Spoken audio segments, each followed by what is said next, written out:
கிறிஸ்துவுக்குள் பிரியமானவர்களே, read by the word YouTube சேனலுக்கு உங்களை இயேசுவின் நாமத்திலே வாழ்த்தி வரவேற்கிறேன். இந்த நாளிலும் நாம் தியானிக்க போகிற காரியம் சுகபோக பிரியர்.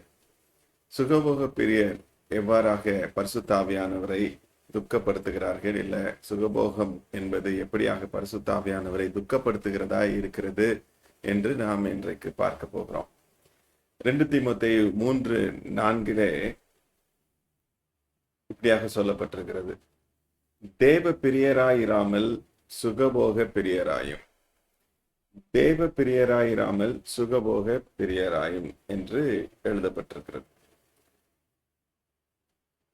தீத்து 3:3 இப்படியாக போடப்பட்டிருக்கிறது, ஏனெனில் முற்காலத்திலே நாமும் புத்தியினரும் கீழ்ப்படியாதவர்களும் வழி தப்பி நடக்கிறவர்களும் பலவித இச்சைகளுக்கும் இன்பங்களுக்கும் அடிமைப்பட்டவர்களும் துர்க்குணத்தோடும் பொறாமையோடும் ஜீவனம் பண்ணுகிறவர்களும் பகைக்கப்படத்தக்கவர்களும் ஒருவரை ஒருவர் பகைக்கிறவர்களாகவும் இருந்தோம். இதுல தீத்து எழுதின இதுல பவுல் சொல்றாரு, இன்பங்களுக்கு அடிமைப்பட்டவர்கள். இங்க இதுல என்ன பார்த்தோம்? தேவ பிரியராயிராமல் சுகபோக பிரியர், இன்பங்களுக்கு அடிமைப்பட்டவர்கள். ஸோ இந்த நாளிலே நம்ம கவனித்து பார்க்க வேண்டிய ஒரு காரியம் என்ன அப்படின்னா, இந்த சுகபோகம்னா என்ன அப்படின்னா, சந்தோஷமா இருக்கக்கூடாதா, இன்பம் இருக்கக்கூடாதா அப்படின்னா, அது அளவுக்கு மீறி நம்மளுடைய வேலை, நம்மளுடைய பொறுப்புகள், நம்மளுடைய தன்மை எல்லாவற்றையும் தாண்டி முழுமையாக அந்த சிற்றின்பங்களுக்கு, இன்பத்திற்கு அடிமைப்படுகின்ற ஒரு நிலைப்பாட்டை தான் இங்கே நாம் பார்க்கின்றோம். அதுதான் பரிசுத்த ஆவியானவரை துக்கப்படுத்துகிறதாக இருக்கிறது. ஏன் இந்த நிலைப்பாடு ஆவிக்குரிய வளர்ச்சிக்கும் முதிர்ச்சிக்கும் எதிரான ஒரு காரியமா இருக்கிறது? ஏன்னா இங்க போடப்படும் போது தேவ பிரியராய் இராமல் சுகபோக பிரியராய், ஒன்றுக்கு ஒன்று எதிராக இருக்கிறது. தேவ பிரியனா இருக்கணும்னா சுகபோகம் இருக்காது, சுகபோகம் இருந்தால் தேவனுக்கு பிரியமா இருக்க முடியாது. ஆகவே இது பரிசுத்த ஆவியானவரை துக்கப்படுத்துகிறதா இருக்கிறது. சரி, இந்த சிற்றின்பத்தினால என்ன லாபம்? நீதிமொழிகள் 21:17 இப்படி போடப்பட்டிருக்கு, சிற்றின்ப பிரியன் தரித்திரனாவான், மதுபானத்தையும் எண்ணெயும் விரும்புகிறவன் ஐஸ்வர்யவான் ஆவதில்லை. சிற்றின்ப பிரியன் என்ன ஆவானா? தரித்திரன் ஆவான். ஏன்னா பொறுப்புகள் எடுக்க முடியாது, அங்கே அந்த வேலையை ஒழுங்கா செய்ய முடியாது. எப்ப பார்த்தாலும் இந்த கிளாஸ்ல எல்லாம் பிள்ளைங்களை டீச்சர்ஸ் திட்டுவாங்க, எப்ப பார்த்தாலும் நீ பேசிட்டே இருக்கிறியா, இல்லை எப்ப பார்த்தாலும் இப்போ உள்ள இதுல பார்த்தா போனை பார்த்துட்டே இருக்கு. ஏதோ ஒண்ணு அது நல்ல காரியத்திற்காக பயன்படுத்தாமல் அது வெறுமனே தங்களுடைய இன்பத்திற்காக பண்ணுகின்ற ஒரு காரியமாக தான் அது பார்க்கின்றோம். அது என்ன பண்ணுவோம்னா, நம்மளை தரித்திரனாக மாற்றிவிட்டு. ஆண்டவராகிய கிறிஸ்து கூட உலகத்திலே மனிதனாக வந்தபோது சொன்ன உவமைகள்ல இந்த காரியத்தை சொன்னார். லூக்கா 8:14 முள்ளுள்ள இடங்களில் விதைக்கப்பட்டவர்கள் வசனத்தை கேட்கிறவர்களாய் இருக்கிறார்கள், கேட்ட உடனே போய் பிரபஞ்சத்திற்குரிய கவலைகளினாலும் ஐஸ்வர்யங்களினாலும் சிற்றின்பங்களினாலும் நெருக்கப்பட்டு பலன் கொடாமல் போகிறார். ஆவிக்குரிய வாழ்க்கையில என்னால வளர முடியல, உலகத்துல எதிர்த்து போராட முடியல, தேவ பலன் இல்லை, எனக்கு என்னதான் நடக்குதுன்னு தெரியல, நான் நேரத்துல நம்ம புலகுவோம். தேவன் வல்லவராய் இருக்கிறார், நம்மள இருக்கிற பரிசுத்த ஆவியானவர் நம்மை பலப்படுத்துகிறவராய் இருக்கிறார். நாம் ஏன் செயல்பட முடியாமல் போகிறோம் என்று சொன்னால், இந்த சிற்றின்பங்களுக்கு இருக்கின்ற அடிமைத்தனம், சிற்றின்பங்களுக்கு இருக்கிற அடிமைத்தனம். தேவனுக்கு பிரியமாயிராமல் சிற்றின்ப பிரியராய் இருப்பதனால் ஏற்படுகின்ற பலவீனம், பலன் கொடுக்க முடியாத அளவுக்கு நம்மளை ஒரு தாக்கத்திற்குள்ளாக கொண்டு போய் செல்லும்.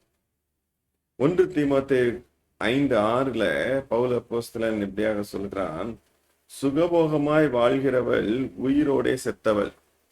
அதாவது அவங்க இப்போ செத்தவங்க அவங்கள சுத்தின என்ன நடக்குதுன்றதுக்கு ஒரு ரியாக்ஷனோ ரெஸ்பான்ஸுமே இருக்காது. அதாவது எந்த விதமான அஹ், அஹ், உரையாடலும் இருக்காது, எந்த விதமான எதிர்வினையும் இருக்காது, பதில் வினையும் இருக்காது செத்து போனவங்களுக்கு. அதே போலதான் சுகபோகமாய் வாழ்கின்றவன் எப்படின்னா உயிரோடே செத்துட்டான். உயிர் இருக்கு, ஆனா ஒரு செத்து போன மனுஷியோட நிலைப்பாடுதான் அவங்களுக்குள்ள காணப்படும் என்று சொல்கின்றான். பிரசங்கி 2:1 இப்படியாக சொல்லப்படுகிறது, நான் என் உள்ளத்திலே சொல்லிக் கொண்டது என்னவென்றால், வா, இப்பொழுது உன்னை சந்தோஷத்தினாலே சோதித்து பார்ப்பேன், இன்பத்தை அனுபவி என்றேன், இதோ இதுவும் மாயையா இருக்கிறது.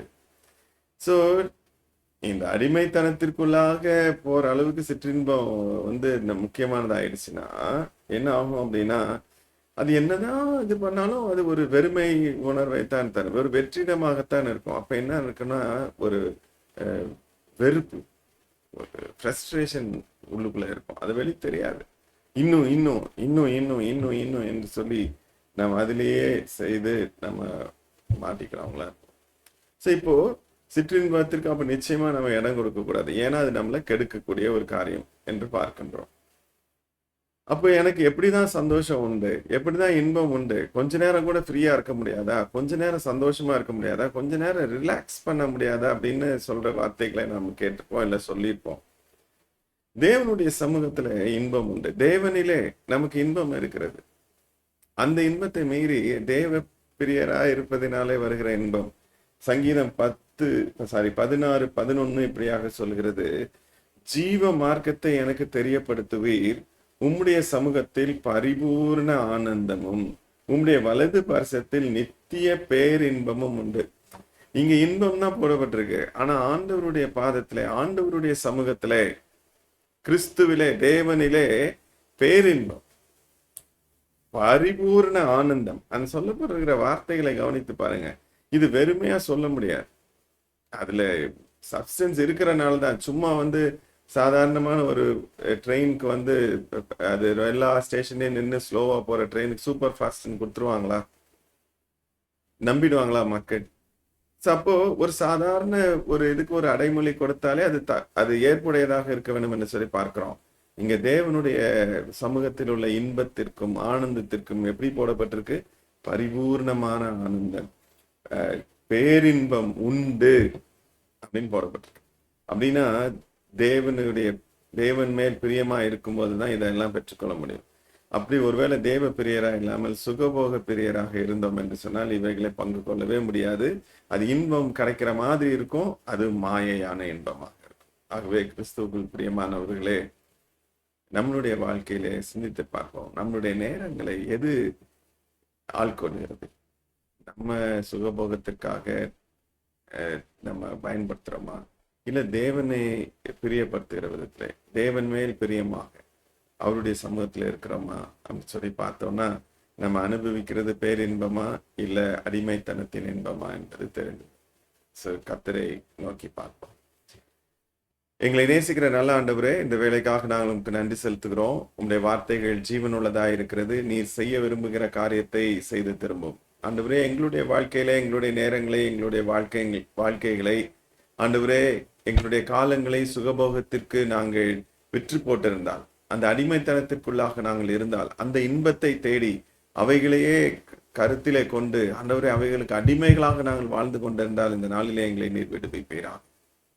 எங்களை பலப்படுத்தி பரிபூர்ண இன்பத்தையும் பேரானந்தத்தையும் அனுபவிக்க வேண்டிய எங்கள் வாழ்க்கையிலே ஆண்டவரே நாங்கள் உம்மை துக்கப்படுத்தி அவைகளை இழந்து போகாதபடிக்கு எங்களை ரட்சித்தரணும். வல்ல கரத்திலே எங்களை தாழ்த்தி ஒப்பு கொடுக்கிறோம். நீர் தாமே பொறுப்பெடுத்துக் கொள்வீராக. விண்ணப்பத்தை எங்கள் இரட்சகராக இயேசுவின் நாமத்திலே எடுக்கிறோம், எங்கள் ஜீவனுள்ள நல்ல பிதாவே, ஆமென். God bless you all. கர்த்தருடைய வார்த்தை தொடர்ந்து நம்மிலே கிரியை செய்யட்டும்.